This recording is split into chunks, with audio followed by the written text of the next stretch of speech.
Every team in professional women's football wanted her, and she eventually had an incredible career. She had, again, no roadmap, no safety net. I'm just going to keep moving forward. She broke down every single piece of the game. She chose action rather than stagnation. The road to your unbridled success is going to go through who you are when you are perfectly you.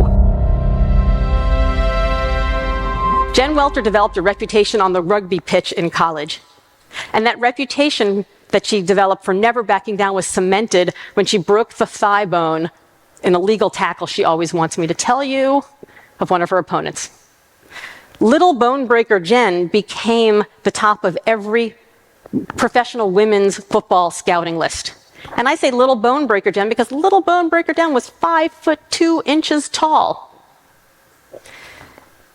Every team in professional women's football wanted her, and she eventually had an incredible career, which included 4 world championships, 2 gold medals, 8 all-star selections. But in the beginning, she felt like she was making it all up as she went along.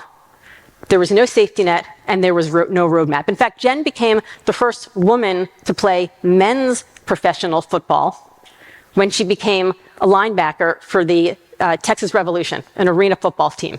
Now, she had, again, no roadmap, no safety net, and so she was like, I'm just going to keep moving forward. I'm going to keep moving forward. I'm going to keep moving forward. She went to the gym. She developed more muscle. She watched more tape. She broke down every single piece of the game.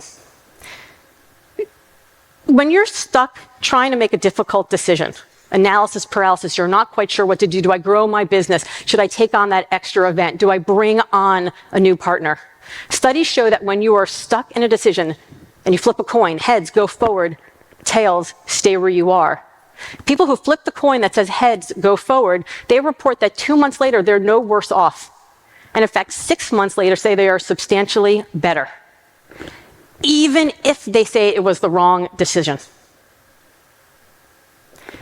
Because the very process of moving towards that decision teaches you what you actually care about, what you're willing to work hard for, what actually matters to you, what you're willing to value, what you're willing to prioritize, what you put forward.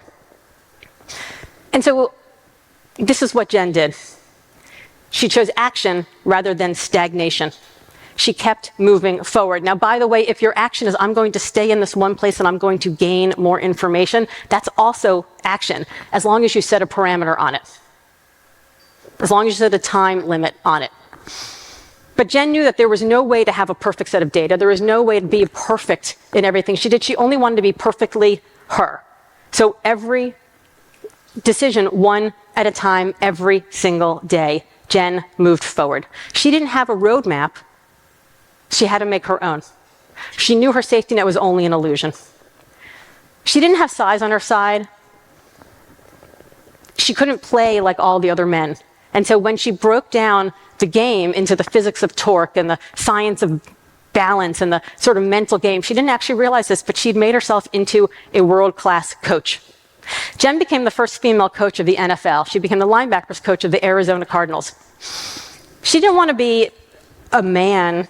She didn't want to be a woman in a man's world. She wanted to be the best her that she could be. She said, I was in a world that happened to be all men, but it didn't have to be all men.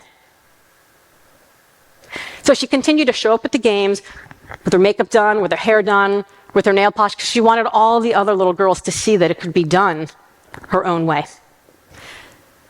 So I had a conversation with her. I asked her how she got the respect of the players. And she said, you know, Laura, there's a lot of yelling in football. It's kind of a yelly sport. And if I try to go toe-to-toe and nose-to-nose with those players, I would be nose to belly button. So I decided to do it my own way. I'd be the master of the strong pull aside. She said, I could never yell loud enough for them to hear me, but anyone could lean in for a whisper. It was never going to be business as usual for Jen. And so Jen had to get comfortable being uncomfortable. She had to get comfortable being the first one, the only one, and on national television to do the work. So this is what she did.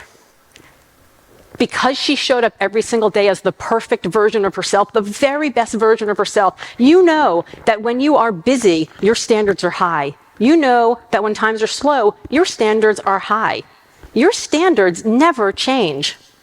Her standards never changed. And the players saw this, and they believed it, and they loved it. And because of it, she would pull them aside, and she would whisper to them what she needed to do, what they needed to do. And at the end, they'd say, hey, coach, what else you got? She earned her respect by being the perfect version of herself. The road to your unbridled success is going to drive straight through those values, those standards that you uphold when it's busy, that you uphold when it's quiet. The road to your unbridled success is going to go through who you are when you are perfectly you.